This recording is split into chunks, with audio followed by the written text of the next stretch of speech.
Welcome to PAO Fans International. You're joined by Panathafan and by Nick. Welcome, boys. Hello, hello. Yes, sir.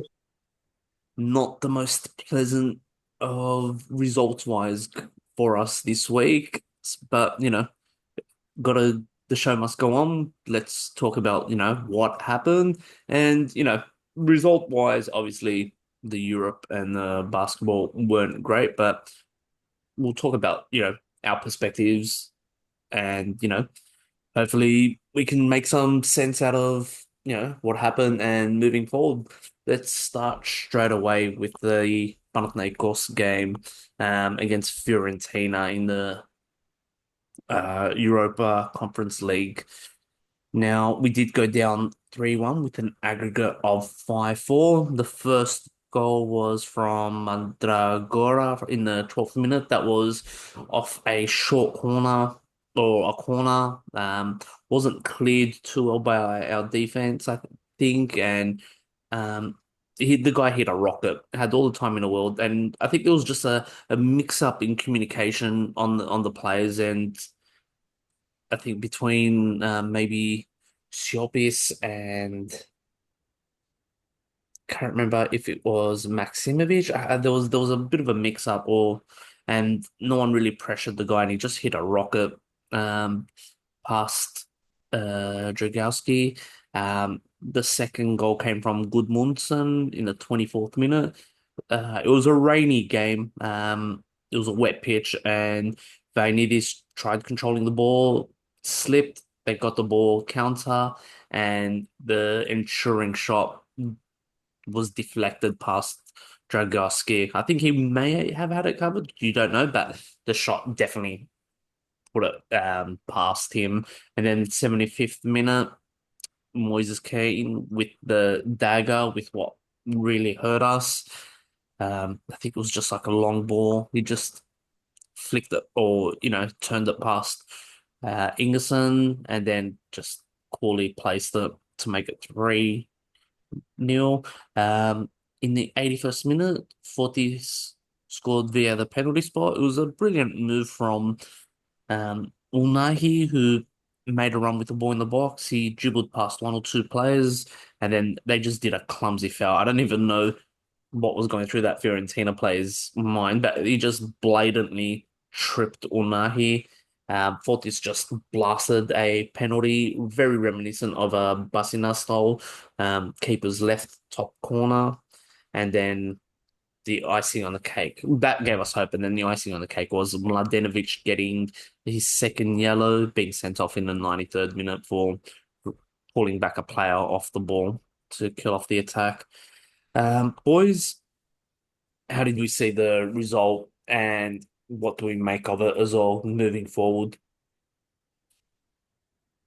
Devastating because it's season over. That's the ultimate, overriding feeling is that we're only in March and we're going to have two wasted, empty months. We're out of all three competitions essentially. We'll get on to what we can hope for in the playoffs over the next couple of months, but so deflating and really we're undone by a disastrous horror show of a first half. That was the killer. We identified the need for a fast start in this game where one goal would have had them on the ropes. And it's been a recurring theme, hasn't it? From about January onwards, we start these big games so slow. We saw it in the derbies against Olympiacos as well. When push comes to shove, this team just goes hiding. They all went in hiding, especially that first half. If it wasn't for Dragovski, opportunistic second goal, I think he has it covered. The deflection kills Dragovski. But if you take Dragovski out and better finishing from then, they're out of sight by half time. And that was ultimately the killer. Yeah, it was Siopis. I forget as well who's to blame for the first one other than Siopis, but Siopis should have done better. It was a great hit, but he didn't close him down. We couldn't lay a glove on him in the first half. It took until like the dying seconds of the first half to get a shot away. And I know having De Gea in goal for them obviously boosted the confidence of their back line, but inexcusable the way we approached that first half. And you're right. It's an uphill battle in the second half. Credit to the boys for the second half in Vitoria. Forty came on and swung the game our way. That's his best performance since January, since the turn of the year. And that 4-4-2 is looking like a really solid plan B for the future, both for the remaining 2 months and into next season. Unahi was also very good as well. And Siopis, they were probably the three contenders for man of the match for us. Ref was shocking. The red card, though, to Mladenovic for the second yellow, no complaints. It is what it is. And just unfortunate we couldn't find another one after Forty scored the penalty to make it 3-1 on the night. As you said, that keen goal, and that guy is such a bloody gift, or you'd love to just put one on his chin the way he was carrying on. It's a shame we couldn't find another goal. Yeah, it's just deflating now that it's season over. I forgot. I was going to say something else as well. Oh, the before they scored as well, it was still 2-0. Forty had worked himself into a great position, and he squared it. Remember, he passed it instead of shooting. But I know we're going to have differing opinions on it. Vazeja, Berg, and Cisse, they would not think about passing it. They would let rip from a position like that. And if Forty wants to emulate those guys, he's got to be thinking shoot. He's the captain, the main man. Just shoot. But other than that, he really swung it our way with Unai. But yeah, it gives us hope for the next 2 months in these remaining 6 games of the playoffs. Hopefully they're at it, because as we've said repeatedly this season, this is a team that plays to the level of its opposition. And the derbies, whilst we can't win the league, we've got to try to finish as strong as possible. That's all from me. Nick, I think you've made a number of great points, and I agree. It's sad that we have to say it's season over, but that's it. We're out of contention of any title this year, and not that we had really strong chance of winning the Conference League, but I wanted to see us progress as far as we could. Let's make the semis, get some more coefficient points, set ourselves up coefficient-wise for next season. I think that ultimately that's what we wanted. But look, the disappointment, I think, again, you're spot on about the first half non-appearance versus the second half. And that's something that Victoria will need to address in the pre-season, assuming Victoria is still around. One would hope he is, in my opinion. But ultimately, though, I think that, and it's been widely talked about, the key weaknesses that we've got is our mentality, and we've talked about that on this pod before, that we are weak mentally, and that's, I think, a key reason why we started the way we did. And secondly, our defence is poor. And I think that when it comes to the off-season and our summer transfer window, our back line from left back right through to right back needs to be substantially bolstered. So I don't think that and I understand there's a need to have Aral playing as a centre back. Well, obviously, we didn't have anyone else. That's not far from ideal. Gedvay was on the bench, but yeah, you're not going to throw him in from the cold first game back. No way. No, and it's been out 2 months. So, that's right. No, you're right. But even then, I still think that we can do better than Jedvay Ingerson as a partnership. We got to be able to hit that market and really make sure we've got a top back line. If I go back to that first goal, if I recall correctly, it could have been Mladenovic that when the ball cleared out of our penalty box, he had his arm out, sort of indicating to someone, hey, why aren't you pressuring the player? And I'm happy to be proven wrong. I got a feeling it was Dete that he was waving to come and attack the player with the ball.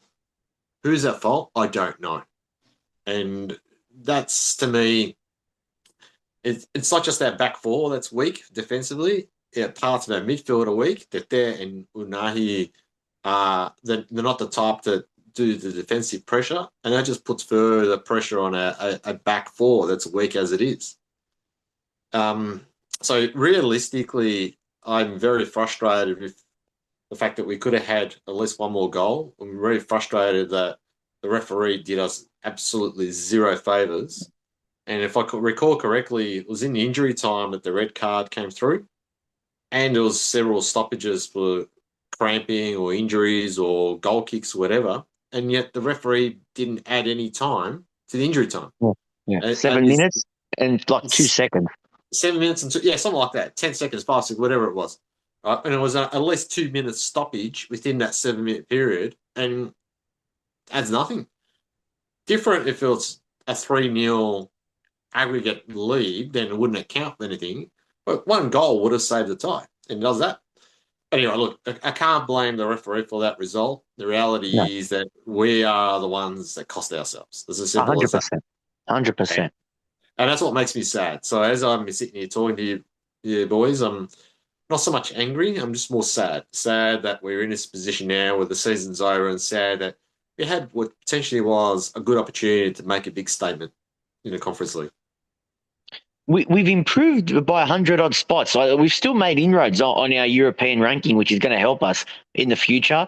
But you look at Djurgården and our opponents, if we'd gotten through, Celje, like they're Yeah. in a quarterfinal of a European competition and we're not.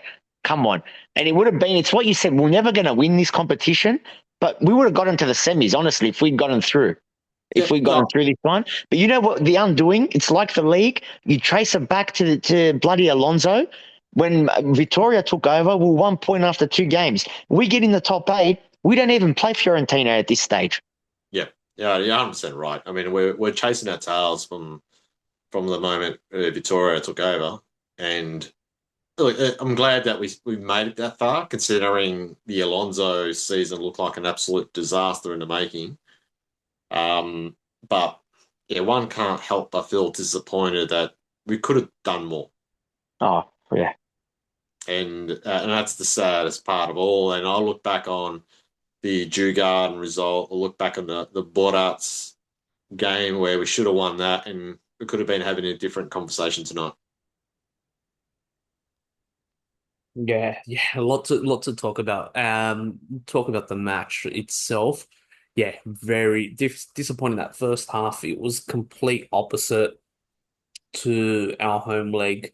So it was almost the same 11 minus Scortidas due to injury, but we didn't press them. We didn't high press them. We just stayed compressed and allowed them to play. We didn't push them. We didn't do anything, and we sat back and we allowed Fiorentina to dictate the terms. And it was frustrating because it was weak. It was complete opposite what we did to them in Athens. Athens, we forced the turnovers. We played the high pressure. We punished them. We were in their faces. They couldn't, second half, they couldn't create anything. That was the first leg. The second leg, we didn't create anything. Swiderski was anonymous because we couldn't get the ball. Mm, Aral was just completely weak. That was yeah. a really pathetic performance. He allowed Kane to just bully him, and I was getting pissed off. There was a one moment when Ingerson then went to mark Kane, and he left his mark on him. Like he got him with a strong tackle. It was physical. That's what we needed. You needed someone to just put Kane in his place, just let him know you're not doing this. But Aral just was Hey, bullied. he did that in the first leg. Aral was decent against him in the second half. Second half, yeah. And Yeah, I don't know. I don't know why the first half was so standoffish. They're vulnerable. Playing at home, their fans would have got on their backs. then they almost made it 3-0 early in the game off that corner where I think Kane just nodded it wide. Aral was bullied once again. It was just frustrating. It was absolutely frustrating. Um, it wasn't the Panathinaikos that I saw in that first leg where we were hungry.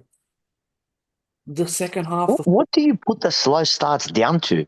Because it's constant this season. I don't know. Leadership. We've spoken about the lack of it. I They, don't know. I don't know what it is. I think they're just the pressure. They just couldn't Yeah, jump the pressure. mentally. Yeah. It was the first Oh, yeah, time going this far in a European competition is so long, so the expectations would have Mm. been high and the pressure would have been too much. But I just felt like they tried not making a mistake. They tried keeping it compact, try not make any mistakes, let Fiorentina do all the work and try and capitalize off a Fiorentina mistake. But Fiorentina played very well on the night. Can't take that away from them. We allowed Fiorentina to play well. Interesting to see how far they go. I think if they get Betis in a semi, I can't see them making the final. Yeah. I would have to agree with that. Considering Betis won 4-0 away 4 from them. 0. And really, it was 5-4. 5-4. You look at the budgets, the quality differences. It was call it 4 halves overall. It was 1 half each and 2 even halves. That's more or less how I see it. And when they had their dominant half, they were able to outscore us when we had ours. That Zurisic Locati in the first leg as well. If only that went in. Yeah. When we had our real dominant periods, we couldn't make it count, both legs. And then I think there was a chance, I can't remember who it was for Fiorentina, where they actually, it could have been Kane actually. It was Kane now that I think about it, where if it wasn't for Dragowski and his leg, and the ball just went just past their post, and it was pretty much on the edge of the 6-yard box when you had a shot, and that went so close to going in. So you're right about Jurisic in the poster, but the reality is on the flip side, in that second leg, they came so close to scoring another 1 or 2. It could have been 5-6-0 by half time. Yeah. yeah. And that's why I can't sit here cursing our luck, because truth is that parts of the game we did have luck, and even in the red card at Mladenovic at the end, it didn't change anything as far as I'm concerned. No. But it was frustrating because then Forti came on and we actually looked pretty good. We started creating with Forti on. He made runs. His shooting could have probably been a little bit better. They were coming off more on his weaker side. There was that big chance in the box. Now, this is where my argument differs from you, because that he was getting blocked. I know you're saying he should shoot, but I think the mistake was that there was just poor communication where I can't remember who who later. I can't either. I can't remember who it was, but I don't think they were expecting it. I think they were expecting a shot. But for me, I felt it was the right play because there was 2 players and the keeper's focus were all on 40. And there was 2 players blocking that shot. I think he did the right thing to just catch him off guard and with that layoff. But the issue was that I don't think it was a good layoff, and our own player, couldn't remember who it was, wasn't expecting it. It could have been Unahi, but they weren't expecting it. There was not many good performances from our players. 40. I said it before. 40, Unai and Siopis. Unahi only really showed up in that last 20 minutes. The second half, yeah. Even so, he was fairly anonymous as well, and only in that last 20 minutes he really stepped it up. The funny thing was, he did win that penalty, in full credit to him, but he went on a run, and I could be on my own in thinking this, but he actually took on 3 or 4 players in their own box. I'm thinking, where is he going? What's he actually trying to do? Then he wins a penalty. I'm like, okay, I can't criticize him because he got an outcome, but what his thought process was, I have no idea. Yeah, but apart from that, yeah, and Dragowski was big behind, Yeah, he was the man of the match, actually, yeah. For us, yeah, he was our best player. Yeah. So there's that, our European run comes to an end. That's pretty much the Greek league isn't officially over, but we know deep down it's over. So that's pretty much it for our competitions. Now, with Europe being over, you can look back. There were some poor results, but I think we were in Europe. At least we did make it to the next round. It's a step up. Some players are, good enough to keep. There's some players that just aren't cut for our level to make that next step. And, there's going to be sort of segue with the Greek league, the playoffs coming up, what that means, positioning European competition. But I think you need to start planning for the squad next season, depending on the competition. And, you boys mentioned defense. Yes, left back for me is a huge priority. Centre back, yes. Don't forget, our defense was at one point the best defense in the league. When Rui came in, We won 7 out of 8 games, one draw there, scored 10 and conceded 2.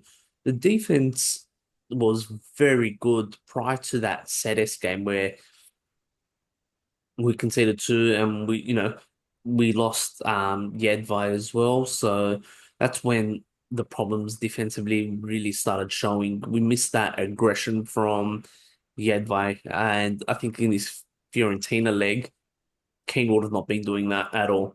King would have not been getting away with what he was doing, especially to Yedvay, who we know sticks up and stands up for players and really goes in aggressively. Um, so you know, I we think that Palmer Brown would have smothered him as well. yeah, yeah. So we know quite a few players are coming off contract, especially Magnuson as a defender. Got a few other players, but Schenkerfeld? yeah, Bart will come off contract as well. So there will be defensive reinforcements, but it's just what kind of targets are we going to look for? Are we looking That for primary that's the starters? thing. You don't. Vaianivis is another one to look out for. We don't know if he's going to hang around. He could well be sold for a relatively big fee. So we might need a right back. We will need, definitely will need a left back. Go to Levadiakos, get their 2 fullbacks on the cheap, and I'd be spending heavier. You don't have to break the bank because Schenkenveld, as you said, Schenkenveld's going to go. Keep Ingerson, have Jedvai and Palmer Brown, and sign a starting quality centre half to partner Ingerson. Then you Yeah, got 4 solid centre halves all of a sudden. yeah. Then defense is sorted. Magnuson will go as well. Yeah, yeah. Magnuson comes off contract. I didn't. Yeah, I didn't even include him. Yeah, Yeah, so there's obviously we need to know what kind of players we're going to target, especially that are cut out to take us to the next level. Because we need consistency. We need Rui Vitoria to stay on. We can't, afford to sack him because it's just going to set us back. We go back to, we're out of all competitions, and the issue stems on this date, 10th of June, 2024. The confirmation that Diego Alonso is appointed. We're chasing Sari for about a month beforehand. 1 month after, we get Diego Alonso. And then from there, the plans were just all over the place. Preseason was a mess. If you look back at the preseason results, they're pretty shocking. Even the performances, we lost 1-0 to a team, second division German team that's fighting off relegation at the moment. And if you look at the stats at that game, we were pathetic. So it's a lot of the poor season can be put down on that date, the date that Diego Alonso did sign on. Early on, I was defending him and I even did an article like backing him and everything because there was some glimpses, especially that Ajax showing, you know, that for me showed a little bit of heart. The players stepped up everything, but after that, you just see tactically, well, just a mess. His over reliance on some players, can just see the team was just not happy under him. I just think preseason was a mess. So we need that stability with Rui Vitoria to come in or to stay in, and hopefully he's got full control of the targets and we can start building from there. Because we change coach, we're just going to go into again a circus of coach searching, everything like that. And you've already got you've got a ready set of players from one coach. Rui Vitoria really hasn't had a chance to bring in his kind of players. You'll get that in the summer where he can build for the system that he wants to employ, which, he definitely would have the fans' full backing to do so as he's earned the right. It's similar to Yova in his second and third season, all going well. Even the season that he got sacked, he was only, 1 point behind first when he got sacked. We were there because we had a consistency of a coach. He built the players and the formation, although he didn't get some of the players that he could get, namely because of Papa Zim, that consistency of keeping a coach meant that the squad was ready, the squad knew the tactics, everything. The squad was prepared and ready to go into battle and you know they knew the expectation, the change of coach, the change of structure, everything like that throws everything around the place, and that's what caused all the chaos in the first instance. And we didn't bring even a good coach. We didn't bring in a reputable coach, someone that has a history of winning, things like that. He won something in Mexico or something, and that's it. And failed miserably everywhere else he went. You need a coach with a pedigree to continue. Rui's won in Portugal. He knows what it takes to win. He's brought up good players that have gone on to big clubs, that's played at the best clubs in the world. So you need that continuation. And with that, we've got the playoffs coming up where, well, we're 10 points away from first with 6 games. So that's not happening. We're 3 points behind second, which we can probably catch eight because they're in a bit of a shambles at the moment, and we're 4 points ahead of Bulk. So, we're sitting in third. We play each team twice, so there's 6 games left. Now, we know first place goes very likely automatic through to the Champions League, which would be Olympiacos. Second place will be in the Champions League qualifiers, and it's up what happens with the third and fourth place is all dependent on if Olympiacos ends up beating Orfi in the cup. If Olympiacos beats Orfi in the cup, third place will go to Europa, fourth place will go to Conference League. So it's important that we get that second. So, you know, the playoffs is not obviously going to be an exciting time. We can't win the league, so there's not a whole lot to look forward to. The league's pretty much done and dusted, but there is that. There's a lot to play for. That second spot is up for grabs, and we can get it. So obviously, a lot of the fan base is going to probably be unbothered by it because once again, it's a failure of a season. There's no silverware, and we actually regressed compared to other seasons. Like pretty much the trophy is already almost done. The league's almost done mathematically. So, but there is a lot to play for in the playoffs. My concern is that the players are going to be indifferent to the playoffs, and I'll give you a list of names and explain why in a moment. So, Unahi, Mladenovic, Schenkerfeld, even Vayanidi. We're talking about players that are either out of contract and unlikely to stay, or like Vayanidi, every chance that he's going to be sold in the off season. So I think that good part of our squad is probably not going to be around. And if they're not going to be around, I question the motivation for them to push for second or third place.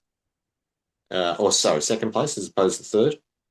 And that's what concerns me, that it may well be just going through the motions when there's not that much incentive for him now for the balance of the season. So I'm not hopeful that we're going to make a good crack of it heading into the playoffs is my concern. Mladenovic isn't coming off contract, so I expect him to give it his all. He's been giving it his all, and he's probably our most minted player. He has, to be fair, and not once has he shown he doesn't care. I thought he was off contract or he may have renewed. I can't recall. He signed a 3-year contract, so next year will be his final year. Right. Okay. Well, take him out of the question, and you're right. His attitude's been great, but I can't see Unahi being motivated when all accounts are that he's probably thinking about where his next club's going to be. Yeah, I don't see Unahi staying. I think he would rather preserve his body and move on from Marseille. I can't see him. I can't see Panathinaikos, A, paying 11 million for him, and B, him willing to rejoin us. It was reported that in the winter, and I think I talked about it in the last pod, that he wanted to leave Panathinaikos. There was a Saudi offer, but Marseille held the power, and Panathinaikos kept him by offering him a little bit more money on top. You know, so I don't think he stays around now. I think he'll prefer to chase that Saudi money. So I think Rui's got a very big challenge ahead for the playoffs to actually have his team pushing hard and motivated to get results. Because I think it's going to be the hardest it's ever been for him. I mean, if they couldn't fire up for the first half of that Fiorentina game, which they had everything to play for, I'm not sure how they're going to get motivated to play in a playoff game against Bulk Yeah. when first place is out of reach. Yeah. Yeah, that's. I was actually going to say the opposite. If we can play the way we played in the second half, we'll probably get second. But yeah, there are reasons there. Will we play? It's what you said. Will we play like that? We'll see. Second's doable because Ike are all over the place as well, and Bulk in their current state, 6 points against them is a must. Look, 6 points against Bulk will guarantee us minimum third. There's no Yeah, doubt about that. But yeah, you guys are right. We don't know which Panathinaikos is going to turn up. Look, it's 2 weeks off until we get our next game, so Bakasetas should be back by mm, then. I think he should be back by this week, but he's ruled out of the Scotland games, the international fixtures, which does us well. better. Yeah, better. Also, he should be ready for the opening game against Olympiacos. Whether he starts or not, that's obviously another question. But um, look, some players are going to be playing for their future, whether it's with us or trying to get that next move. I don't think Vayanidis was he just re-signed, don't forget. So I don't think he's in a rush to look abroad. He just got his payday. It's if an offer comes for him, that's obviously a different subject. I think 40 might have, a bit of a bigger playoff series, considering Mhm. got 2 weeks off. I think he didn't get to start against Fiorentina in either game, so I think he's got something a bit to prove. Would it surprise me to see him fire up and do something?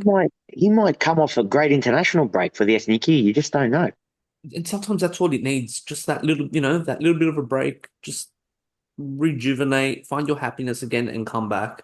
I think, he's had an up and down season. We can't sugarcoat it. I think the captaincy has really weighed him down. The injuries, the lack of preseason, there's a lot to, that hasn't gone his way. But he's back in the Ethniki fold. I think he can, rediscover himself. I think just moving a little bit away from Paul, just that 2 weeks till he's back, and then we finish off the season. We got 6 games. We can really, really finish it well. I think even Bakasetas might have a little bit something to prove as well. We'll see where he stands. You know, let's see Yeah. what Siopis and Max. Scorpius will be up for it. Yeah, And I think Pellistri, I'm actually looking forward to seeing him come back, and because I dare say he's got a fair bit to prove. yeah, you're right. He's a quality player. We obviously missed him a fair bit with his injuries, so it's good to get him back. Obviously, a talent like that doesn't want to stay in Greece for the rest of his career, so he's going to be looking for the move. So he'll be playing his heart out. You reckon he'll look for moves at the end of this season? I don't think end of this season, maybe the season after, but Yeah. We've yeah, got to keep, like, there's a core group now of young, like, players like Tete, Pelistri, Vayanidis. I'd love to keep them all. Forty, Dragovski, for a that keeper is young, but there's a core group that they've got to stay. we have a solid foundation. Don't get me wrong. I think there is a solid foundation. We obviously still have a lot of dead wood from the Mm. Papa Zim signings, the Alonso sort of stuff that he's, brought. Max, Yeah, but I think a lot of it is that's a Papa Zim signing. So there's a lot of issues that need rectifying, and unfortunately, a lot of the deadwood, even some love players like Ruben, will be moved on. But there's Zeka as well. That was still a question mark on why he got signed. We signed him 2-year contract out of like, oh, thank you, but we're paying him just to yeah, God knows why. I forgot about Zeka. Yeah, but he comes off contract as well. So you And got Zeka. So Unahi will be gone. You got Unahi, Zeka, Aral, who doesn't look like he's going to be staying. yeah, I thought he was going to extend. I don't know. 1 year. No? I don't know if any talks have begun, but in this current state, I just think he's a bit of he's a shell of himself. Yeah, I I don't know that. I think with his wages that he's on, I think he's just a shell of himself. But going back to Panathas' point, there's okay, if you include him in that, there's still a lot, like the Rubens, Schenkervelds, Magnusons, Max. Max, Max, The squad sitters go to that list. but no, Godse's still got a year on his contract. what did I So say? I'm looking at Would you purely not who. like to move him on and upgrade? Yeah, Get no, you a would, small fee? but I'm just looking at purely who's actually coming off Ah, contract. okay, okay. And there's what, 7 players that are coming off contract, if not more. And so they're even Papa Zim can't get that wrong in terms of letting these players move on, right? For once he can not stuff that up. And I think that in itself means and is a big task over the off season about strengthening the squad. And I don't know, I just got this feeling, and this is purely based off my own gut feel, that there may be getting an offer or two which may see him go. Because That would be catastrophic. he had a good showing in Europe, and I think that may catch the attention or two of a few clubs. Yeah, but he was pretty poor in that second game against Fiorentina. No, he Yeah. was. Yeah, don't disagree. But yeah, What I'm trying to say is we need to keep the young core of as many of them as possible to keep them together. I know you guys are anti it. I would even consider keeping Unai if the price is right. for me, we've got a good foundation. Like I said, I think a lot of the players that are coming off contract aren't players that we're losing for free. Like it's like, oh no, we can't re-sign them, stuff like that. It's they're aging. We Hmm. need to get younger. We're still one of the older teams in the league, and with Ruben Zeka gone, the age will decrease quite a bit. But as well, put him in there. Yeah. But there's still a solid foundation and players that you can bring in that you can work around. Look, Unahi for me is a no, not on the 11 million. I don't think No, I think low ball at 6. I don't think Marseille will accept anything much lower except for if there's any sell-ons. But then again, I don't think he will want to come to us either. I think he'd prefer to play elsewhere.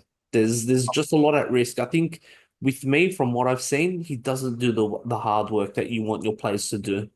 He definitely has the quality that he's not someone that is going to give you 90 minutes of quality. He might give you once every 2, 3 games a moment, but a player like him, where he's got it in him, just he doesn't do it, and it's frustrating.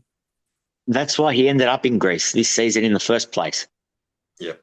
That's Agreed. why he's not in a Big Five league, where he came from, and they didn't want him at Marseille for this season. Yeah, and Marseille's got a good squad, new coach, good squad. They're slowly building as well to push, within the year or two. But Look, this time last year, that infamously said 10 in, 10 out. Remember that? I don't, and I think there was truth. I agreed with what he said back then. We've more or less done that, and we've gotten some young gems in, especially the final third, like the Tepelicity compared to Palacios and Aitor, for instance. There's upgrades there. There's, as you said, Sturge, good young core. Keep them. We don't need to do the 10 in, 10 out business this time around. Just 4-5 phases. You don't need to break the bank either in those 4-5 new signings. And it's this off season is about good coaching and rebuilding an identity. I don't care what the identity is. Could be defensive to focus on clean sheets. Could be attacking, formation wise, anything. Just build an identity and roll with the punches early doors, and fitness. Fitness is another key aspect yeah, because all these injuries, they all went down at once. And that's not a coincidence. I'd actually disagree with you on one point, Nick, and that is the 10 out. I can name 10 players right now that I think should We- be out. Okay, but we're not going to see it this time around. I don't think. And I think we've got 6 or 7 going already from being out off contract. It's just a matter of adding 3 or 4. Do you And think we're going to get sales like Godziras, for example, that I mentioned? He's got 1 year. I'd like to move. That's not going. I doubt that's going to happen. no, the question is more players like Mancini or Limnio, who we keep forgetting about. They're Mhm. not adding any value, let's be honest. no, yeah, So it may not necessarily be starting 11 players, but certainly your backup players. I don't think we've got much depth there at all. you're not going to get any money out of Cortiras. He's got 1 more year, so you probably keep him on your books for that 1 more year. But players like Mancini and Limnios, if you do let them go, they're going to go very cheap. No, not even 500,000. Yeah. And Limnio, we got him for practically nothing anyway. So even if he goes for nothing, I couldn't care less. But yeah, Mancini, we're not going to get anything high value. But overall, Nick, I 100% agree with everything you're saying. It was just that if I add your Zeka, your Rubens, your Magnusons, your Schenkerfelds, there's 4 players already that are pretty much gone without even blinking an eye. Do you need to replace them, all of them? Because this season we had a very bloated squad. Remember, Jovanovic really liked the smaller sort of under 20 man squads. This season was really, really bloated. That's what I'm saying with the 10 in. I don't think we need that. And what did we spend this season in the summer window? 20 odd million. Well, I don't think we need that this time round. We Yeah, kind of I agree. do need a replacement because you saw when we had all those injuries, look how thin we looked. We had to put makeshift Maximovic as centre back. We had to put Arao as centre back. So yes, Isn't the striker, for example, he's a striker, isn't he? The kid that's at Levadia he'll come back from his loan spell. we got the defender Catrice at Levedakos. We got Defender, sorry, not striker. Also, Kiriopoulos, who's done well in the second division, albeit second division, Kifisia with Leto. He'll come back, and if you move Mancini and Mioson, you don't need to spend money on a winger. You've got Tetepe, Listri, Zulisic, 3 class wingers. Then you've got either one of Mancini and Limnios and the kid. yeah. Let's see what the assessment is. What if there's a loan plus buy offer, things like that. Because it's But we all agree Rui must stay. Only in Greece, only at Panathinaikos would it be a discussion. The guy had signed an 18-month contract to begin with initially anyway. Yeah. yeah, Yeah. yeah. I think it's we got 6 He games. had It'll be He had Pep Guardiola shitting himself at one stage in the Champions League tie. That tells you everything you need to know. You also said, Sturgeon, you're right. He won a league in Portugal, which ain't easy, in a well-run professional bloody club like Benfica that's proven with youth development and all that. No brainer that he stays. And another stat I guess we didn't mention, Panathinaikos winless away from home in 2025 in all competitions. Yes. Still, we're in March. We're in mid-March. It's likely that it continues as well. Yeah, so it's Olympiacos away. Then it's Ike home, Bulk away, Ike away, Olympiacos home, isn't it? Yes. Yep. We definitely Olympic go away, and then the next 2 are home. Yeah. Home, that's right. Yeah. But yeah, I think, there's 6 games to go, so still a bit of time with what happens in transfers. A lot can happen from now to match day 6, which is in 12th of May. So quite a bit to go on from there. But yeah, look, I think we're all in agreement. We do need Rui to continue. So, but once again, it's Panathinaikos, so anything can happen between now and May 12th. We got rid of Terim second last game of the season, allowed Contis to come in to take over. So you just don't know what's going to happen. But yeah, I think that's probably the end of the football discussion. It brings us to the Bowl BC, where in the Euroleague we did go down to Olympiacos, 76-74. Now, this one was we started off very slow. Like the 9 first quarter points really set the tone, and we were just trailing pretty much the whole game. It wasn't until the fourth quarter where we really rallied. Furious comeback to just fall too short. Now, once again, it's not like there isn't controversy in these games, just, how heated, how passionate both teams are, both fans are, but, there was some really ridiculous calls given against Panathinaikos, especially towards the end. Slukas was fouled on the last shot of the game when he took a three-pointer, not called. There was four for them who traveled before he scored his bucket in that late in the fourth quarter. There was just some really bad calls, just pinging none on early fouls. You just see just flopping like he usually does, and the Euroleague refs just buy into the flopping. It's become a really real joke that this continues, and it's just so blatant, and they still whistle for it. But they did beat us, and it doesn't do too much for us on the ladder. It was good to see that there was fight, and we really stormed back and made them shit bricks in a nice way. But we do retain the third spot in the EuroLeague. Olympiacos solidifies that first place, 2 games ahead of Fenerbahce. We're 2 games behind Fenerbahce, one ahead of 2 other teams, but um, we do have an easier game. We got Alba and Maccabi. They're not traveling too well. Paris will be interesting tie. Then we got a tricky game against Monaco and then Red Star Belgrade. So there's a lot of, we can easily win all those games realistically, but then we can probably drop 1 or 2 knowing us as well. So did you guys think much of the basketball? There was a lot said by DPG and Ataman. What did you boys make of that?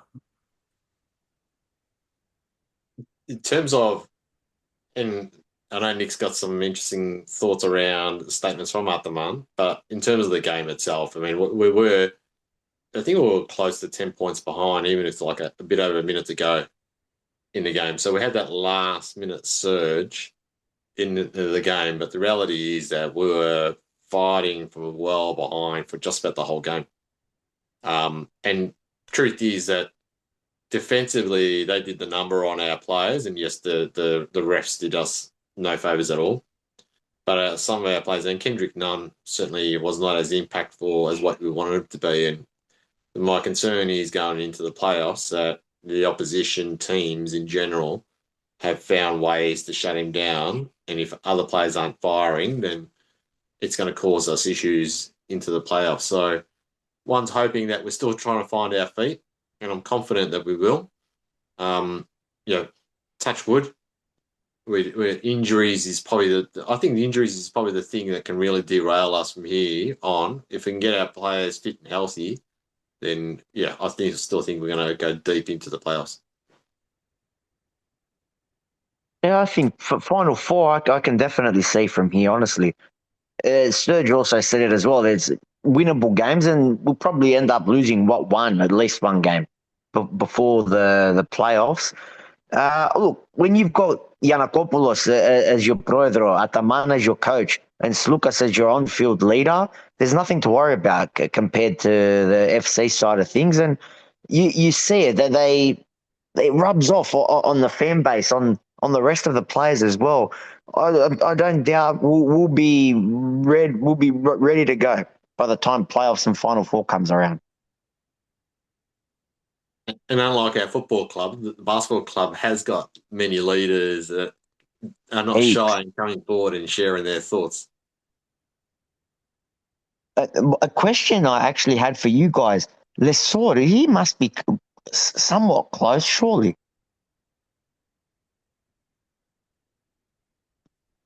There was talk of him coming back. There was talk of him coming back this season. He looked like he wasn't walking properly last week when he attended our game. Yeah, I'm not expecting him to come back at all. Is at all this my season. 2 cents. Yeah. I agree with that. Not that I'm all over it in terms of the extent of where his injury is at, but certainly, I mean, he's not even close to training fully to suggest that he's Mm. working his way towards starting in the playoffs. I think we've got to make do with what we've got, is my view. Yeah, yeah. The season is not too far from over from then, and we do go into the playoffs.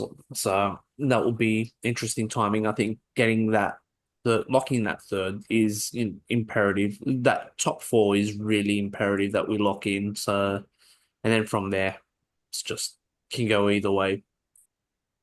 The fan base seems still very optimistic. How's the statement from Ataman? How good was it? The ending, the way he signed off on the ending. I know you're going to have, what was it? I forget word for word. I know you're going to have the pressures on you or something, but in the end, we all know who's going to win it again this year. Love it. Love it. And we saw it after the cup as well, the cup final that we won, where he's holding up 8 fingers. Yeah, That rubs off on the fans and players. He's put the pressure on. There's no question about it. Even if But we but lose, and but he he, still puts the pressure on him. but he delivers. Yeah, I agree. Basically everything he said he's delivered over the past 18 months. yeah. It was a strong statement. I think it was to just obviously he wants Bud Dorcas to reflect upon himself, the poor sportsmanship from himself, and acknowledge the team. It's sort of like acknowledge, getting Bud Dorcas to acknowledge also his team's probably luck with referees turning a blind eye to like traveling and that, and then obviously saying, by the way, you're still gonna win it. So it's like, bit of a backhand compliment in that yeah, very cheeky, very good. No, Very I rated it. yeah. And he knows full well, Ataman knows extremely well. If it comes to a Final Four scenario, they're going to be under a shitload of pressure compared to us. They always get there and they shit the bed at the last second. Even more so this time round because they're going to finish him first, which is an added pressure. Yep. Yeah. He knows exactly what he's doing. He's a smart operator. Yeah. Yeah. But yeah, like, it just shows the contrast in the two, you know, sporting organization, PAO BC and PAO FC, where there's still quite high optimism in the BC, while FC you just don't know where it's going to go. So many rash decisions are made, unpopular decisions are made, and they're typically the wrong decision. There's no obviously consistency in planning. You've got different decision makers as well there making some poor decisions. So you just see the contrast in the two Silogi. It's an owner in the FC that doesn't know what comes next. In his own words, I remember after we won our 2022 Cup against Bulk, he was asked what comes next, and he infamously responded with the words, "I don't know." Would you ever catch Anakopoulos saying something like that? This is also coming from the guy that once pulled the plug and stopped paying the players with the debt mounting and sacked Jovanovic, the fan favourite Jovanovic, when he was 1 point off first. He doesn't even know what comes next. He knows very little about the game. He associates himself with the wrong people. He's kept Papa Dimitriou on, and it's probably also worth noting that Takis Fisas has rejoined the club. Yeah. So, and that was something that we forgot to mention. Taki Fisas did join the PAO FC as an ambassador. There was talks that when Rui first came that Taki Fisas was going to take over the TD role, but that obviously hasn't come to fruition. It will be an ambassador role, which is kind of, I don't know if it's needed for our club at the moment. I don't think we've got that stature or what we're doing to market and expose ourselves. I think there was also Hopefully, as an element of strategic direction to his role, whatever that means. So marketing. But the marketing, to be, pedir esto marketing. wouldn't that be something more of what Zavella should be doing? Because Zavella's He was was more on field, wasn't he? for operations, yeah. I think we haven't heard the ending of this. This could be a way to get him through the door, and then eventually you get rid of Papa Dimitriou, and then you've got your ready-made replacement. Uh, I'm actually, as much as I'm not overly excited about Fissa, that I would have preferred that than Papadimouliou any day of the week. He actually does have an element of experience, even though his track record is sketchy. Yeah. And obviously, our fan base, despite him being a former player, is a bit mixed on him, but purely for political purposes, because he did run as a Nea Dimokratia candidate in the Greek elections. For me, keep the politics out of football. Just focus on what he can bring to the club as a former player, as someone to hopefully change the mindset of the ownership and the club and progress us. That's what we want realistically. Yep, agree. But yeah, apart from that, do you boys have anything you want to raise? Anything? Good luck to the Ethniki and Jovanovic, and in particular our guys. Yeah, Vajanivis, hopefully he starts. I think he's done enough for a start there. Forty, we know Ivan loves him. Forty will relish playing, rejoining, with Ivan as well. Hopefully, he gets the best out of him. Do you think Footy will start? No, Yeah, I think so as well. definitely not both games. Yeah. I think probably this will start one. Definitely one. We'll see the other. Yeah, exactly.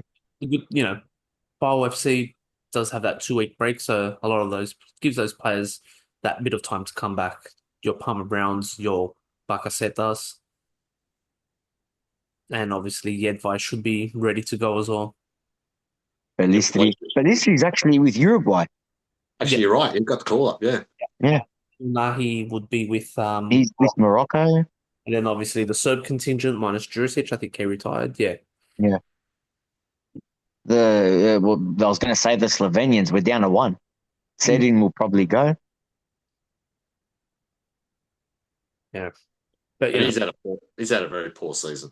yeah, yeah. Ever since Euro no long, no preseason. the contract, he scored early on in the season. He started playing well. He got the contract, and then bang, dip in form. But yeah, I think yeah, that's it from my end. But those listening, don't forget to follow our socials. Andoni does some really good work on TikTok, so make sure you're following us on TikTok. Uh, our socials, we're mainly on Twitter. We do a lot more of the posting, but do follow us on, sorry, X, formerly known as Twitter. Follow us on X, Facebook, Instagram. Obviously, share, show the love, give us some comments. And boys, 2 weeks from now, we'll be talking more about Bowl.